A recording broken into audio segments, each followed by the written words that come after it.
তো হযরতে ইব্রাহিম আলাইহিস সালামের জন্ম হয়েছিল যখন এই বাদশাহ নমরুদের বাদশাহী কাল চলতেছিল ওই সময়। তো সংক্ষিপ্ত আকার আপনাকে বলি, হযরতে ইব্রাহিম আলাইহিস সালামের বিবি ছিল দুইজন। কয়জন বললাম? জোরে বলেন না। দুইজন উনার বিবি। উনার বড় বিবির নাম ছিল হযরতে সারা রাদিয়াল্লাহু তাআলা আনহা, আর দ্বিতীয় বিবাহ করেছিলেন মিশরের এক বাদশার বিটিকে, তার নাম ছিল হযরতে হাজেরা রাদিয়াল্লাহু তাআলা আনহা। এই দুইজন তিনার বিবি। এই দুইজনের বিবি থেকে দুইটা সন্তান আল্লাহ দান করেছিলেন। বাপও নবী, দুইজন সন্তানকে আল্লাহ নবুয়ত দান করেছিলেন। বলেন সুবহানাল্লাহ। হযরতে ইব্রাহিম আলাইহিস সালামের প্রথম বিবি হযরতে সারা রাদিয়াল্লাহু তাআলা আনহার গর্ভ থেকে যে সন্তান হলো তার নাম হলো হযরতে ইসহাক আলাইহিস সালাম। আর হযরতে হাজেরা রাদিয়াল্লাহু তাআলা আনহার পেট থেকে যে সন্তান হলো তার নাম হলো হযরতে ইসমাইল আলাইহিস সালাম। বলেন সুবহানাল্লাহ। এইবার এই যে ইব্রাহিম নবীর দুই সন্তান, এই দুই সন্তান থেকে এবার ভাগ হয়ে গেল, অর্থাৎ হযরতে ইসহাক আলাইহিস সালামের বংশ হয়ে গেল আলাদা, আর ইসমাইল নবীর বংশ হয়ে গেল আলাদা। কথা বুঝতেছেন তো? ইসহাক নবীর বংশ হলো আলাদা। হযরতে ইসহাক আলাইহিস সালামের বেটার নাম ছিল হযরতে ইয়াকুব আলাইহিস সালাম। হযরতে ইয়াকুব আলাইহিস সালাম হলেন হযরতে ইব্রাহিম নবীর পোতা। কথা বুঝতে পারলেন? হযরতে ইয়াকুব নবী হযরতে ইব্রাহিম আলাইহিস সালামের পোতা। তো হযরতে ইয়াকুব আলাইহিস সালামের বেটা হযরতে ইউসুফ আলাইহিস সালাম। এইবার এই হযরতে ইসহাক নবী থেকে বানি ইসরাইল গোত্র ভাগ হয়ে গেল হযরতে ইয়াকুব নবী থেকে নিয়ে। এইবার হযরতে ইসহাক নবী থেকে নিয়ে ঈসা নবী পর্যন্ত হযরতে ইসহাক আলাইহিস সালামের বংশে আল্লাহ পাক ৭০,০০০ নবী দান করেছিলেন। বলেন সুবহানাল্লাহ। আর হযরতে ইসমাইল নবীর বংশে মাত্র একজন নবী দান করেছিলেন। বলেন সুবহানাল্লাহ। ইসমাইল নবীর বংশে শেষ পয়গম্বর আমাদের নবী মুহাম্মদুর রাসূলুল্লাহ এসেছিলেন। একবার জোরে বলে দেন সুবহানাল্লাহ। আজিজান মুহতারাম বিরাদারিন ইসলাম, তো হযরতে ইব্রাহিম আলাইহিস সালামকে আল্লাহ কোনো সন্তান দান করেছিলেন না। তো উনি সবসময় দোয়া করতেন, রব্বি হাবলি মিনাস সালিহিন, রব্বি হাবলি মিনাস সালিহিন। আল্লাহ তুমি আমাকে একটা নেক সন্তান দাও, আল্লাহ তুমি আমাকে একটা নেক সন্তান দাও। তো যখন ইব্রাহিম আলাইহিস সালামের বয়স 89 কি 90, মানে 90-এর ঘরে তিনার যখন বয়স, আল্লাহ পাক তিনাকে একটা সন্তান দান করলেন। বলেন সুবহানাল্লাহ। আচ্ছা, এই 90 বছর বয়সে যাওয়ার পরে যদি সন্তান পাই, তো ওই সন্তানের প্রতি মহব্বত কম হবে না বেশি হবে? জোরে বলেন। বেশি হবে, অনেক বেশি।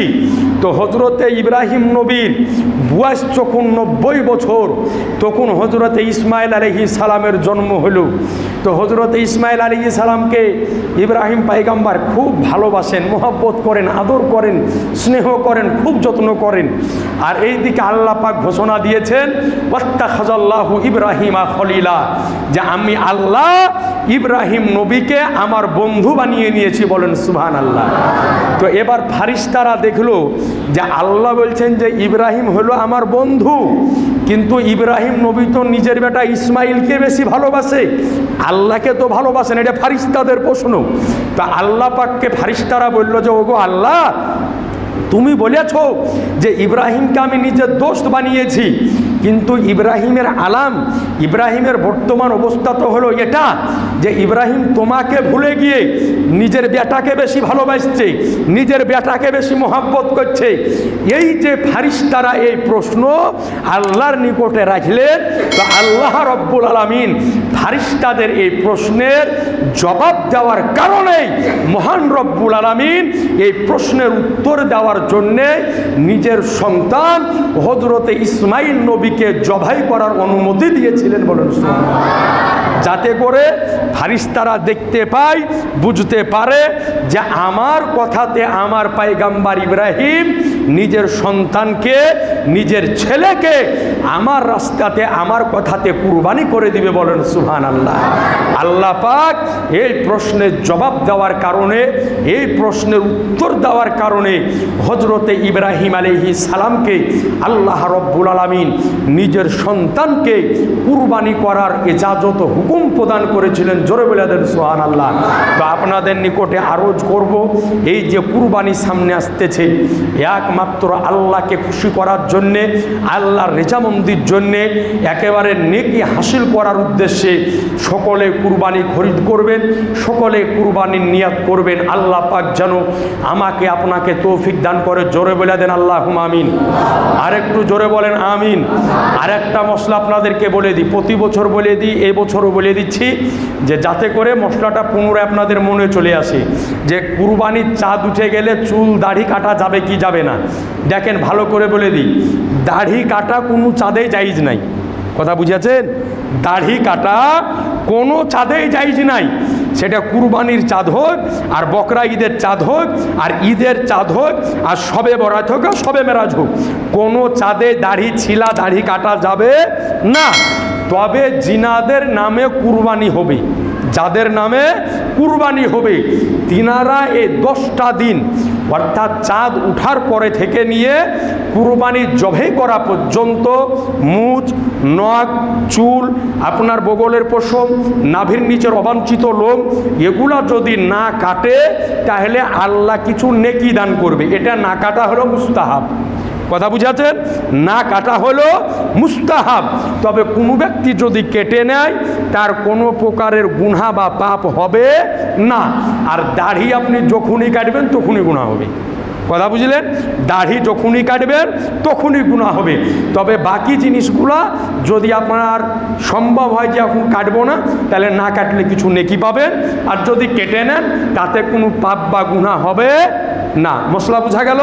এটাই হলো মশলা, এটাই হলো শরীয়তের বিধান।